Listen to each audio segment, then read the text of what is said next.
리틀 도서관, 매주 한 권, 휴먼 터치. 저는 일상에서 책과 다정하게 지냅니다. 사람과 세상과 더 다정하게 지내고 싶어서 책 맛보기를 합니다. 책 맛보기는 그저 제가 경험한 책, 사람, 세상 이야기일 뿐입니다. 이야기하다 보면 사람이 덜 된 저 자신을 즐겁게 발견하게 됩니다. 책 맛보기는 저에게 즐거운 관조, 즐거운 수양입니다. 저는 코로나19의 발원지를 중국 우한으로 알고 있습니다. 20세기 중국 저자의 책에서 중국이 그 발원지가 될 수밖에 없는, 타당할 수도 있는 근거를 발견했습니다. 중국 본토보다도 서구 유럽에서 더 심한 팬데믹을 겪고 있는 이유도 어렴풋하게 짐작할 수 있었습니다. 그 두 가지 이유를 20세기 중국 저자의 책에서 21세기의 독자가 발췌해 봅니다. 중국의 과학자들은 뱀이나 원숭이나 악어들의 고기나 낙타고기는 어떤 맛이 날까 하고 늘 생각해왔다. 즉 중국에서 진정한 과학적 호기심은 식도락과 직결되어 있었다. 한편 동양 문명과 서양 문명의 큰 차이점은 인사를 나눌 때 중국인은 자기 손을 맞잡는데 서양인은 이와 반대로 남과 서로 손을 잡는다는 것이다. 의학상으로나 위생상으로나 중국식이 유리하다. 이번에 책 맛보기 하는 책은 1937년에 발간한 생활의 발견입니다. 20세기 중국의 저자 임어당은 30년 이상 미국에 살았지만 서구 문물 앞에서 조금도 기죽지 않았던 것 같습니다. 마찬가지로 중국 공산당 앞에서도 절대로 수그리지 않았던 것으로 보입니다. 책은 저자가 중국인으로서 체험한 일상생활의 풍류를 담고 있습니다. 가히 20세기 중국의 생활 미학이라 할 만합니다. 그 속에서 명랑한 생활, 즐거운 생활을 위한 테크닉을 골라 봄직합니다. 저자가 다음과 같이 재미나게 말하니까요. 만일 이 세상에 책이 없다면 이야기거리가 없어질 것이다. 그러나 고맙게도 책이 있다. 그러므로 읽어야 한다. 만일 이 세상에 술이 없다면 이야기를 주고받을 재미가 없을 것이다. 그러나 술이 있다. 그러므로 마셔야 한다. 만일 이 세상에 명산이 없으면 갈 곳이 없을 것이다. 그러나 명산이 있다. 그러므로 찾아가야 한다. 이 세상에 만일 꽃과 달이 없다면 놀 재미가 나지 않을 것이다. 그러나 꽃과 달이 있다. 그러므로 꽃과 달을 즐기며 놀아야 한다. 책 맛보기의 제목은 일상을 즐기는 테크닉을 20세기 중국 달변가로부터 얻다입니다. 즐거운 생활을 위한 테크닉을 위해 첫 번째로 뽑은 단어는 정리입니다. 인정과 도리를 생활에서 우선으로 삼으라는 것입니다. 정리의 인간적 면모란 자기가 옳다는 논조를 전면 무시하고 자기 잘못을 시인하는 것입니다. 오로지 자기 편만을 위한 논리로 완전무장한 정치가의 언변에서 사악함이 느껴졌던 이유를 정리라는 단어가 정리를 해주었습니다. 저자는 빈틈없는 논리보다는 정리를 중요시하며 다음과 같이 말합니다. 중국인은 논리적인 필연성이라는 말을 싫어한다. 인간에게는 논리적인 필연성이란 있을 수가 없기 때문이다. 중국인이 논리를 믿지 않는 것은 말을 믿지 않는 데서 비롯되었다. 내외지간의 정리에 관한 저자의 재미난 비유를 옮겨봅니다. 아내에게 이혼할 결심을 통보하는 편지를 쓴다고 해보자. 합당한 이유를 줄줄이 써댄다. 그 모든 이유들은 이혼이 성립되기에 논리적으로 정당하고 유력하다. 그러나 갑자기 생각을 고쳐먹고 겨우 알아볼 수 있는 조그마한 글씨로 다음과 같이 추신을 쓴다. 젠장 사랑하는 그대여, 나야말로 너절한 인간이구려. 꽃다발을 사갖고 집에 들어가리다. 논리적인 인간은 언제나 자기가 옳다고 생각하기 때문에 비인간적이다. 그러나 정리를 아는 사람은 혹시 자기가 잘못된 것은 없는가 하고 의심을 한다. 공자가 말한 성인이란 다름 아닌 정리를 분간하는 사람을 가리킨다. 공자는 평범한 상식을 갖춘 사람으로 그가 존경받고 있는 것은 그 인간미 때문이다. 인간미가 깃든 사고방식이란 정리를 분별하는 것을 의미한다. 정리를 분별하는 정신은 아내의 바가지를 매우 인간미 있는 것으로 생각하도록 만들기도 한다. 세상에 절대로 싸움을 하지 않는 완전한 부부란 있을 수 없다. 정리로 쉽사리 화해하는 정다운 부부라야 한다. 중국에서는 정리를 떠난 사람은 인간성을 저버린 자로 낙인이 찍혀버린다. 즐거운 생활을 위한 테크닉의 두 번째는 생물학적 인간관을 존중하는 것입니다.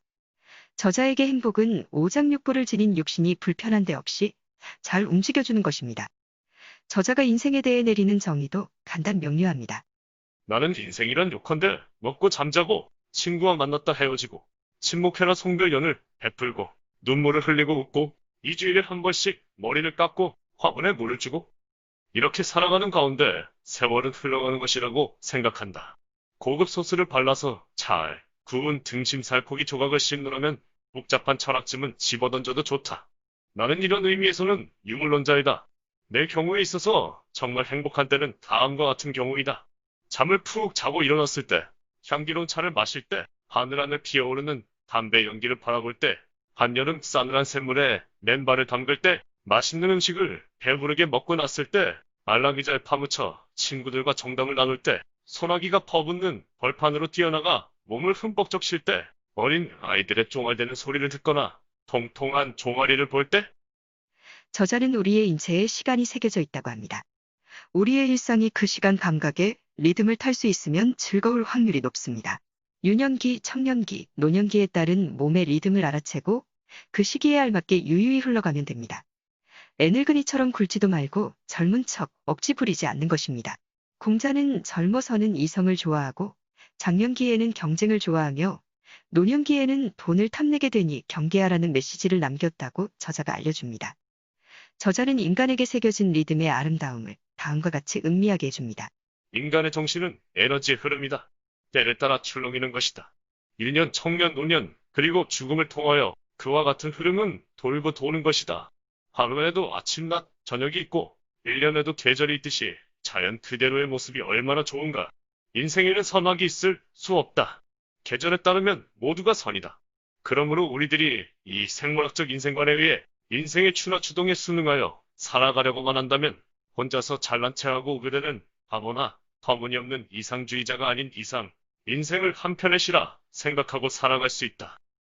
저자는 생물학적 인간관을 강조하기 위해 공자를 거론하며 옆으로 눕는 와상술에 대해 구체적으로 설명합니다. 위대한 인생 예술가인 공자는 침대 위에 시체처럼 똑바로 몸을 뻗어 반드시 드러눕지 않고 몸을 꼬부리고 어느 한쪽을 아래로 하고서 누웠다고 한다. 나는 이렇게 눕는 것을 인생 최대의 즐거움의 하나라고 믿고 있다. 침상에 눕는 것은 육체를 완전히 쉬게 하는 안식 외의 것이 있다. 마음의 대청소를 할 수 있는 것이다. 따라서 좋은 음악은 모름지기 누워서 들어야 한다. 이때 팔을 머리 뒤로 돌리고 베개에 30도 각도로 기대어 눕는 자세여도 좋다. 생물학적 인간관은 자연스럽게 중용적 태도로 연결됩니다. 즐거운 생활을 위한 테크닉의 세 번째는 중용입니다. 저자는 정신과 육체로 이루어진 인간을 조화롭도록 만드는 것을 철학자의 임무로 여기며 다음과 같이 표현합니다. 인간은 훌륭한 사상도 좋아하지만 한 접시에 맛있는 돼지고기 음식도 좋아한다. 이와 같은 것이 인간이다. 이것을 한마디로 중용적인 자연주의자라고 일컫는다. 즉 중용적인 자연주의자는 일종의 동물적인 만족감을 갖고 사람의 생을 살아간다. 사람이기에 언젠가는 무덤으로 갈 것임을 안다. 중용이란 무슨 일에서나 너무 큰 기대를 하지 말고 전혀 기대를 하지 않아서도 안 된다는 태도이다. 저자는 중국의 모든 철학은 즐겁게 살기 위해 어떻게 생활해야 하는가를 문제 삼았다고 합니다. 유교와 노장 철학이 반대의 견해를 피력하는 것 같아도 양자 모두 중용의 철학 속에 하나로 용해되어 있다며 다음과 같이 설명합니다. 약자가 지닌 힘, 겸손한 자의 이득을 노자보다 더 효과적으로 가르친 사람은 없다. 어리석음에 대한 노자의 찬미가 수천 년 동안 중국인들의 심금을 울려왔으나 부귀, 명성, 권력을 바라는 사람이 여전히 있기 때문에 우리의 인생은 명랑하게 영위되어 간다. 최고의 생활은 공자의 손자 자사가 말한 것처럼 중용의 생활을 가리킨다. 그것은 반은 세상에 나타나고 반은 숨어서 사는 것이다. 즉 반은 일하고 반은 쉬는 것이다. 집세를 내지 못할 정도로 가난하지도 않고 전혀 일할 필요가 없을 정도로 부유하지도 않으며 친구를 도와주면 좋겠지만 선심을 쓸 정도는 못 되며 피아노는 있지만 자기 혼자서 즐길 정도밖에 안 되고 독서를 하지만 도를 넘을 정도는 아니고 학문을 숭상하지만 전문가는 되지 않으며 신문사에 기고를 하지만 덜어는 실리고 덜어는 실리지 않는 것이다. 이것이 중국인이 발견한 가장 건전하고 이상적인 생활이다. 저자는 중용의 철학을 중국인의 종교라고까지 치켜세웁니다. 즐겁게 일생을 꾸려간 도연명을 통해 중용적 삶의 전형을 보여줍니다. 도연명은 평범한 농민 시인으로서 또는 슬기롭고 명랑한 노인으로서 살다가 죽었다. 그가 관직을 물러날 때 지은 귀걸의사는 그야말로 인생에 대한 위대한 사랑이었다. 만일 그가 논리를 존중하는 사람이었다면 중이 되어 인생을 외면했을지 모른다. 그러나 그에게는 아내와 자녀들이 너무도 소중한 존재였다. 자기 집들 안에 뻗어있는 나뭇가지, 즐겨 오르내리던 언덕 위의 외로운 노송도 다정다감한 그의 마음을 사로잡았다. 그는 상쾌한 아침에 혼자 들기를 거닐기도 하고 때로는 지팡이를 옆에 세워놓고 밭에 힘을 매기도 했다. 도연명은 멀리서 즐거움을 찾지 않았다는 것을 알 수 있습니다. 자기 가까이 있는 주변과 교감하고 충분히 누렸습니다. 도연명은 일상을 향유할 줄 아는 실력자였습니다. 즐거운 생활을 위한 테크닉의 네 번째는 한가함입니다. 한가함은 곧 즐거움 그 자체라고 저자는 말합니다. 세상에서 한가한 시간처럼 고마운 것이 없다. 한가하다고 해서 아무 일도 하지 않고 가만히 있는 것이 아니다. 한가한 시간이면 책을 읽게 되고 명승 고적을 찾게 된다. 또한 좋은 친구를 만나게 되고 술을 마시며 글을 쓰게 된다. 이처럼 즐거운 일이 세상에 또 어디 있겠는가? 저자는 독서야말로 육체적 정신적 성형수술임을 황상곡을 통해 일깨워줍니다. 하루에 두어 시간만이라도 독서를 하면서 그날의 번뇌를 잊을 수 있다면 그것은 육체적인 감옥에 갇혀 있는 사람들이 부러워할 만큼 특권을 누리는 것이 된다. 심리적인 효과 면에서 볼 때 여행과 같은 것이다. 소동파의 친구 황상국은 독서는 인간의 용모와 풍채에 매력을 더하고 사람 됨됨이에 풍미와 품격을 준다고 하였다. 등산은 숲과 고목이 지닌 신령스러운 힘을 느끼게 해준다고 저자는 말합니다. 등산은 가슴속에 합당치 않은 야심이다. 불필요한 번민이 있으면 깨끗이 씻어버리게 한다. 우리 중국인들은 이 작용을 믿어 의심치 않는다. 산의 그윽한 운치는 과대망 상징의 좋은 약이 된다. 말없는 산봉우리와 암소, 정숙한 산림, 이 모두는 얼마나 장엄한가. 인간은 그 품 안에 안기면 어린이가 되어 어리광을 부리고 싶어진다. 나는 장대한 고목의 신비로운 지명수를 믿는다. 한가한 일상에 우정과 술이 빠질 수 없음도 확인시켜줍니다. 정월 보름을 즐기려면 담담한 친구와 술잔을 나누고 5월 단오를 즐기려면 선량한 친구와 술잔을 나누어야 한다. 7월 칠석에는 유쾌한 친구들과 잔을 나누고 8월 추석에 만호를 바라보려면 어진 친구들과 잔을 나누어야 한다. 9월 9일 높은 산에 오를 때에는 낭만적인 친구와 술잔을 나누어야 한다. 담배와 술과 차를 충분히 즐기려면 우정을 나눌 줄 알고 한적한 생활을 즐기는 사람이라야 한다. 눈과 달과 꽃을 즐길 때도 마찬가지다. 즐거운 생활을 위한 테크닉 다섯 번째는 정원 가꾸기입니다. 인공적인 자연, 정원의 필요성에 대해 저자는 다음과 같이 말합니다. 정원을 가꾸게 되면 자녀들에게서 성과 번식에 대한 한심스러운 무지는 없어질 것이다. 도마뱀과 거미가 살기 위해 싸우는 모습도 바라볼 수 있을 것이다. 저자에게 국화 꽃꽂이는 해마다 반복되는 생활이었습니다. 다음 글은 저자가 국화를 손수 즐기는 모습을 상상하도록 합니다. 나는 해마다 가을이 되면 국화를 무척 좋아한다. 국화를 화병에 꽂을 때에는 화병마다 같은 색깔의 꽃을 꽂아야 한다. 화병의 아가리는 쉽사리 꽂을 만큼 넓어야 한다. 꽃가지들이 모두 똑바로 서게 꽂아야 한다. 너무 많이 꽂혀 있어도 안 되고 너무 드물게 흩어져 있어도 안 되며 화병 아가리에 기대게 해서도 안 된다. 단조롭게 보이지 않도록 몇 송이는 약간 무질서하게 꽂아 정취가 흐르도록 하는 것도 좋다.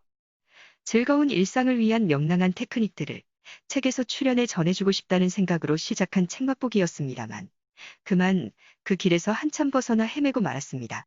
능력이 따라주지 못했음을 고백하며 부끄러운 마음에 서둘러 책맛보기를 마칩니다. 지금까지 리틀 도서관 매주 한 권 휴먼터치 황진이었습니다. 도연명의 귀거래사를 덧붙여 올립니다. 귀거래사는 돌아가는 것을 예찬하는 노래입니다. 돌아갈 곳에 죽음도 포함되어 있는 것에 가슴이 뭉클했습니다. 지금까지는 몇 푼 안 되는 돈을 벌기 위해 애송이에게 허리를 굽혀야 하는 직장 생활을 핑계치고 고향으로 돌아가는 다짐을 읊은 귀향의 노래쯤으로 알고 있었습니다. 제가 이해한 만큼 편협해 보았습니다. 돌아가겠다. 고향의 뜰과 들이 기다리는데 어찌 돌아가지 않겠는가. 돈벌이가 노예살이인 줄 모르고 돈벌이에 나섰던 내 잘못이 컸다. 잘못을 돌이킬 수는 없지만 이제 잘못을 알아챘으니 더 이상 잘못된 길을 가지 않겠다. 집으로 돌아가는 길은 신나지만 멀고도 아득하다. 마침내 저 멀리 집이 보이니 발걸음은 절로 다름각질친다. 대문에서 기다리던 어린 자식들과 함께 잡초 무성한 뜰을 지나가다 보니 국화와 소나무가 반겨준다. 아이 손을 잡고 방 안에 들어서니 아내가 담근 수량기에 마음이 벌써 녹는다. 술을 마시며 뜰을 바라보니 마음이 홀가분한 웃음을 짓고 눈을 들어 양지 바른 밭을 바라보니 의기양양 힘이 난다. 안빈낙도가 이 비좁은 방 안에서도 이렇게 가득할 줄이야. 날마다 뜰에 나가 정을 붙인다. 찾아오는 사람은 없어도 아무 곳에나 앉아 쉬면서 이리저리 내키는 대로 바라본다. 무심한 구름도 보이고 보금자리 찾아드는 새들도 보인다. 어느새 해가 저물고 나니 외로운 소나무를 어루만지며 서성거리게 된다. 돌아왔다. 세상도 나를 잊고 나도 세상을 잊으리라. 이제는 돈벌이를 하지 않으면서 자립하는 법을 배우겠다. 친척들과 둘러앉아 정답게 이야기를 나누고 걱정 근심은 검은고와 책으로 달래겠다. 봄이 오면 밭을 갈러 나가겠다. 때로는 수레를 타고 때로는 쪽배를 타고 때로는 험한 산을 넘으며 때로는 조용한 연못을 찾으리라. 만물은 때맞춰 자라고 철 따라 즐기며 세월은 흘러간다. 언젠가는 내 인생도 끝날 지점에 이르게 되리라. 감개무량하다. 이 세상에서 내 몸이 살아갈 날이 얼마나 남았을까? 내 마음을 오로지 자연의 섭리에 맡길 뿐이다. 살아서 부와 권세를 바라지 않았는데 죽어서 어찌 감히 천국을 바라겠는가? 그저 아침에 눈이 떠지는 그날까지 홀로 산책하다가 때로 지팡이를 세워놓고 들꽃을 들여다보리라. 때로는 시냇가에서 시를 짓고 언덕에 올라 휘파람도 불리라. 그 옛날 고향으로 돌아왔듯이 이제는 죽음의 나라로 돌아가리라. 자연의 섭리에 따라 기꺼이 망설임 없이 즐겁게 천명을 다하리라.